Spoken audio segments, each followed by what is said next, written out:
Allez, je vous retrouve pour une petite vidéo pour vous parler d'alimentation vivante, pour vous parler en amont de vos choix d'alimentation vivante, mais pour l'instant, je ne vais pas vous parler vraiment concrètement de, de- du sens de cette alimentation vivante, de pourquoi, comment, etc. Je vais vous parler un peu du comment, parce que même si dans mes activités, j'ai commencé déjà et je vais mettre en place des cours de cuisine, parce qu'effectivement, il y a beaucoup de gens qui me disent ah mais alors, tu manges que de la salade?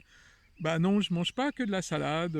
C'est vrai que là où j'en suis arrivé maintenant, mes repas peuvent être extrêmement simples et pas du tout élaborés, mais en même temps, cette cuisine, ce qu'on appelle la cuisine, c'est vraiment le pont qui permet de relier ce monde que je vais qualifier d'avant, parce que ce monde d'avant, pour moi, c'est mon monde d'avant, c'est-à-dire que j'étais dans cette tradition là où je ne me posais pas de questions et je mangeais comme on m'avait appris de manger. Et on me disait que c'était bien de manger comme ça, et je le croyais aveuglément. Finalement, par mon expérience, je me suis aperçu que si je mangeais comme je l'avais choisi, en tenant compte d'autres avis, d'autres préconisations, d'autres conseils. Merci, Reine. Je me suis mis à manger vivant et je me suis dit, ah bah oui, mais moi c'est comme ça que je choisis de manger. Parce que, vu tous les avantages que j'en tire, je veux pas manger autrement. Voilà, point barre. Et en plus, je me régale à chaque repas, je me régale. Ne pensez pas que je m'interdise quoi que ce soit, puisque vous avez bien compris que je suis épris avant tout de liberté. Et justement, cette liberté, eh bien, il a fallu qu'elle, que je la mette en place, parce que finalement, cette liberté que je me donnais à moi-même de choisir ce que je mangeais, j'ai très vite pris conscience que ça posait vraiment un problème par rapport à mon environnement. Alors, mon environnement lointain, les collègues, les gens bien pensants, les copains de loin qui me disent ah mais oui, mais tu vas manger de protéines, oh bah mon Dieu, qu'est-ce que tu fais, t'es complètement fou, tu vas avoir des carences, tu vas manger toujours pareil, arrête de t'interdire des choses, t'es un vrai ayatollah, bon, ayatollah c'est celui qui impose aux autres, moi il n'a pas été question de ça, et je m'imposais même pas à moi-même, alors pourquoi imposer aux autres? Mais dans mon cercle le plus proche, dans ma famille proche, et dans mon couple, ça a été une autre paire de manches, parce que j'avais pas imposé du tout ce choix pour les autres. Je leur disais pas faites comme moi, salut mon pote. Je leur disais pas faites comme moi, mangez vivant. Mais bon, même si je leur disais, si on me posait des questions, je leur disais quand même il y a certains avantages à apporter de la vie dans son alimentation. Il n'était pas question que je leur impose, mais le problème, c'était que eux ne supportaient pas de me voir manger comme ça, pour plusieurs raisons. Déjà, parce que c'est vrai qu'on aime bien partager des moments ensemble et que le repas a quand même un caractère sacro-saint. On dit toujours aux familles, faites attention, on mange avec ses enfants, on a ce temps de pause, ce temps de partage, etc. Là, je brisais un peu déjà tout ça, parce que les gens avaient pas été frustrés parce qu'ils partageaient pas les mêmes plats que moi.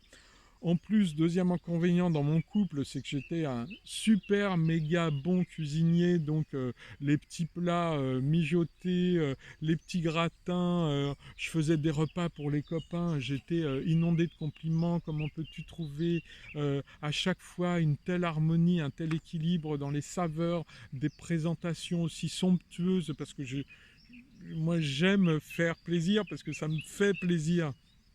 Donc c'est vrai que je les soignais, je passais des jours à préparer, à concocter des repas sublimes. J'étais spécialiste en pâtisserie, je faisais des macarons, des pavlovas, des tartes au melon confit, voilà, je faisais des choses, j'étais un aventurier de la cuisine. Et puis là, eh ben, du jour au lendemain, en plus de façon extrêmement brutale, hein, c'était un peu aussi traumatisant qu'un accident de bagnole, bah,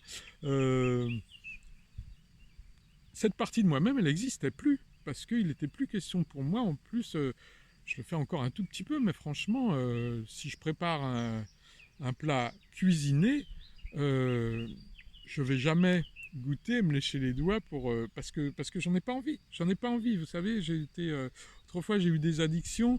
J'ai été par exemple addict à la cigarette. Il n'est pas question pour moi de reprendre une bouffée de cigarette. Donc là, avec la nourriture, c'est pareil. Je n'en ai pas envie.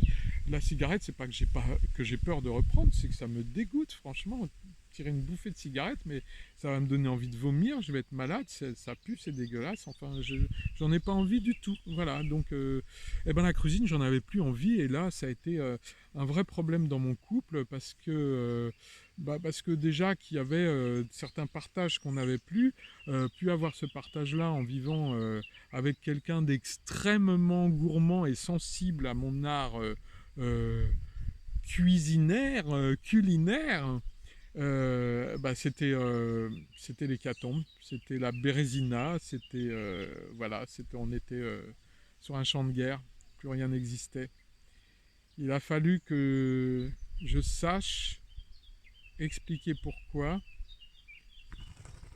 Ça, c'est mon pote Faisan qui repart, parce qu'il a peut-être été un peu impressionné, il ne voulait pas être filmé, ça arrivera peut-être un jour. Euh, et Faisan, tu me déconcentres. Et il a fallu pas que j'impose cette liberté, mais que je demande un respect de cette liberté. Alors, comment j'ai fait? Bon, déjà, une première chose, il y a un argument qui m'a beaucoup servi, c'est ma maladie, puisque j'avais été extrêmement malade et que tout le monde constatait que quand même, plus je faisais ça et mieux j'allais. Donc ça, on le voit. Mais comment ça se fait? T'as perdu 10 kilos, mais t'as toujours bonne mine, on dirait que t'as perdu 10 ans, etc. Normalement, c'était pas vraiment l'évolution évoluant dans la vie avec une cirrhose du foie au stade terminal. C'était pas trop gagné tout ça. Donc voilà, donc ça m'a permis déjà de faire un peu accepter cette différence. Et puis j'ai dit aussi qu'on pouvait partager ces repas, mais qu'on le fasse d'une façon intelligente, c'est-à-dire que une autre image, je disais, c'est comme si on était au restaurant, on mange à la carte, donc chacun choisit son plat. Il y en a un, il n'aime pas le turbo à la milanaise, l'autre il n'aime pas les cuisses de grenouille à l'étouffée, l'autre il va pas aimer les pieds de porc à la sauce nantua. Bon voilà, voilà, chacun choisit son truc, et puis l'autre il aime rien de tout ça, et puis il va demander est-ce que vous auriez pas quelques crudités dans la cuisine, vous me mettez ça dans une assiette avec une petite bouteille d'huile d'olive et puis un peu de sel et de poivre, et puis moi je serai le plus heureux du monde. Voilà, c'est comme ça que ça se passe. Voilà, par exemple, c'est comme ça que ça se passe pour moi au restaurant. Tout le monde s'affole, ah on va au restaurant, mais comment on va faire? Je leur dis, vous verrez, vivez au présent, n'y pensez pas d'avance. Même si parfois j'appelle le resto d'avance pour leur dire écoutez, moi il va y avoir un convive un peu particulier, voilà, si vous pouvez me mettre quelques crudités de côté, ça me fera plaisir. Parce que théoriquement, les restaurateurs ils sont là pour faire plaisir aux gens avec ce qu'ils vont leur servir dans l'assiette. Mais bon, si j'ai pas pu passer un coup de fil parce qu'on se balade avec des potes et puis qu'on va avoir envie d'aller au resto, je leur dis mais c'est pas grave, c'est pas grave. Puis on s'assoit à la table et puis le serveur, la serveuse arrive et puis qu'est-ce que vous mangerez? Alors moi je veux, alors on a les cartes avec les choix imposés, et puis voilà, après quand on s'adresse à moi, je dis écoutez, moi je suis plutôt en figure libre, donc voilà, est-ce que vous auriez pas, vous avez bien quelques carottes, quelques tomates, quelques feuilles de salade dans votre cuisine, donc voilà, vous me les coupez, vous me les mettez dans une assiette, surtout avec rien, hein, pas votre sauce, vous me les mettez comme ça. Vous m'apportez une petite fiole d'huile d'olive, et puis si vous n'en avez pas, tant pis. Et puis voilà, une salière, une poivrière, et puis si vous n'en avez pas, c'est pas grave non plus. Moi, ce que vous me mettrez dans mon assiette me conviendra parfaitement. Je n'ai pas à juger ce qu'il y a dans l'assiette de ceux qui m'entourent. Et par là même, Ceux qui m'entourent n'ont pas à juger ce que j'ai dans mon assiette.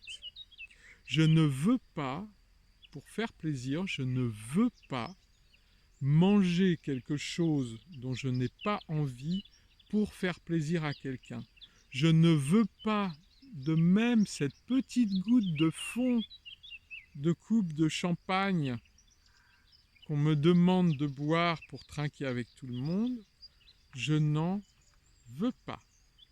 Mais si vous vous régalez avec, c'est très bien pour vous, c'est votre chemin, c'est votre choix. Voilà. Apprenez à vous faire respecter tout en douceur, expliquez pourquoi, apportez ça doucement, trouvez, si vous en avez besoin, des excuses pieuses, comme ma maladie, comme dire que je veux perdre du poids, comme dire que « j'ai vu cette vidéo, c'est intéressant, ça m'intéresse, je voudrais voir ce que ça fait de commencer mes repas par des aliments vivants, des fruits, des feuilles, des aliments vivants, tout en douceur. Faites-le avec plaisir. Vous n'imposez rien à personne parce que vous ne vous imposez rien à vous-même. Et croyez-moi, tout se fera tout seul, même si parfois on est un petit peu chahuté.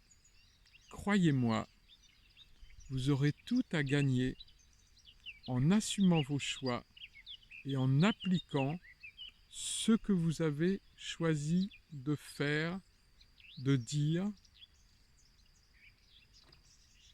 Ça fait vraiment une très très belle vie et chaque jour vous irez de mieux en mieux sur tous les plans. Je le répète sans bafouiller, chaque jour vous irez de mieux en mieux sur tous les plans. Je vous salue, je vous aime, tout de bon.